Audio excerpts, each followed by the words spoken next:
When we think about this concept of how can these incumbents bridge the world of what a platform and a marketplace business model needs from the incumbent business, that's where this dry powder concept comes into play, which is to say this. How can you siphon off a lot of these intrinsic assets that are locked up inside of a large, what we would call linear enterprise, and channel those assets into a new platform entity? The biggest challenges for a platform entity are around scale and solving the chicken and egg problem. So when you look at the technology is actually very often commoditized. And really the name of the game is around scale. And so large traditional enterprises have scale solved for in many ways very well. The question is, how can you transfer those assets and channel them into your separate platform entity, whether you build that platform entity from scratch or whether you go buy a startup marketplace business in this case. So there's a couple examples.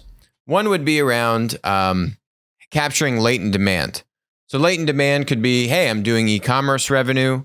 If I'm doing e-commerce revenue, could I have that e-commerce revenue now just go into my marketplace business, or I could use my marketplace model and have that take the place of my e-commerce store. Now, that is very risky because that means that instead of you selling all of the product that is on your balance sheet in a traditional e-commerce model, now you are letting other third-party sellers compete with the inventory on your balance sheet and compete with the buyers internal into your organization, if we're talking in a kind of retail world here. And so how you open that up and how you bridge that gap is a very delicate balance. Other things that you find, particularly in the B2B distribution world, are this concept of cross-selling other products from other distributors. If you're a distributor in one vertical of say the electrical or building materials industry, maybe you don't stock all of the products across the spectrum. Maybe you have to go and buy products from other distributors to cater to a customer's needs. Maybe you have a majority of the products, but you don't have all the products. But now you're buying products from other distributors. How can you tap into that kind of complementary demand, right? You're already going and buying inventory and buying product from people that you might classify as competitors. That is a natural extension of a marketplace model. Another example would be in the banking industry, where if you're a bank, you're probably rejecting 30 to 50% of a personal consumer loan or a small business loan, these riskier loans that are not to a mid or large size enterprise that maybe has a meatier balance sheet. And so you're rejecting 30 to 50% of your customer base. Fintech lenders would absolutely salivate at the opportunity to lend to probably at least half of those 30 to 50% of people that you're turning down. That's the kind of latent demand that we're talking about, right? Where literally with the flip of a switch, you can say, okay, I'm going to channel this demand flow into my marketplace, my platform entity. And what that does to bring your suppliers of your marketplace, of your platform, much closer to the platform. It's very hard to actually place a dollar amount on that. I'd actually say it's probably priceless. Even if let's say you channel $250 million in latent demand into your marketplace, is that worth $250 million in VC capital? No, I'd actually probably say it's more, because you raise $250 million in VC capital, that doesn't magically translate into $250 million of demand. If you were to... It helps you overcome that chicken and egg problem, which without that demand, hard to get the supply and vice versa. And you see that as a big problem for all platform businesses, and just throwing money at it doesn't necessarily solve it. Well, throwing money is just what you're just boiling the ocean, which actually just creates these perverse incentives in your consumers. And it's not actually an accurate representation of how the market would want to interact with the platform. So you're kind of like, if you pump that much money in so aggressively, now you probably have negative gross margins or all these other crazy things. But so it's organic demand, or it's natural demand, which is actually much more genuine and powerful, I would say.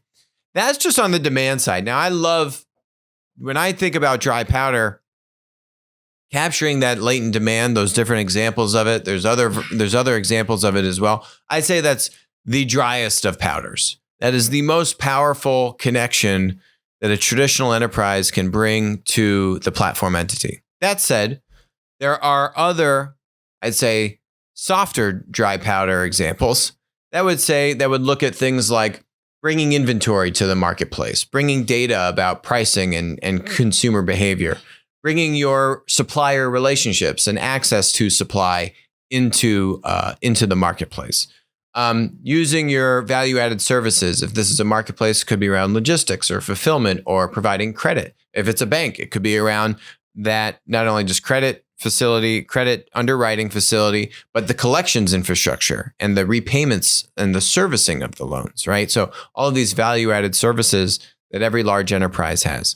Not to mention the brand and the trust that comes with that brand, and how you could then try to associate the brand in a loose way, not too explicitly, because you kind of want to have some separation from the core brand, but you can have some loose affiliation with the brand for this new platform entity.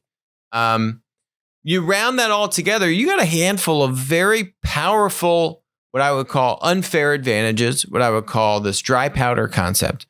And if you can figure out how to closely bring that separate platform entity that you're either building from scratch or you're buying a small startup, and then layering in these advantages from the core enterprise, you figure out how to put the two of those things together. You've got that valuable dry powder. You got to figure out how you're going to load the cannon so that you can blast off. Mm-hmm. And that's once you can achieve that breakout scale, now it really starts to compound upon itself, right? If you can rig one or hopefully both sides of the demand and supply equation, then that really is the game to get that breakout scale. And then they really start to feed off of each other. That's also what we would call hitting critical mass, right? Where now the network effects work for you rather than against you. And then you also will start to see some benefits back to the core business from the new platform business as that thing starts to grow as well, in addition to obviously the equity value or profits from that business itself. Yeah, you're building enterprise value in the platform entity, and you are figuring out how these two, the linear business and the platform business, can work together. And what that would do is, to Wall Street, is that would say that, hey, you know what? I actually have a more defensible business. My multiples in my core business should probably be regarded a little bit more strongly. Maybe I have a little bit of a stickier relationship with my customer. Maybe I have a little bit of a more defensible positioning in the industry because I've figured out how to put my traditional linear business together with this new fast growth platform business. And that's really the holy grail. You're building EV, enterprise value, in this platform entity, and you're getting a bump on your multiples in the core business. That's the holy grail. That's a big deal. And that's what the next 20 years is going to be about, folks. Hi, this is Alex from Winner Take All. Thanks for joining us. Hope you enjoyed the content. Feel free to leave a comment, ask us questions, and definitely make sure to join us on our next live stream.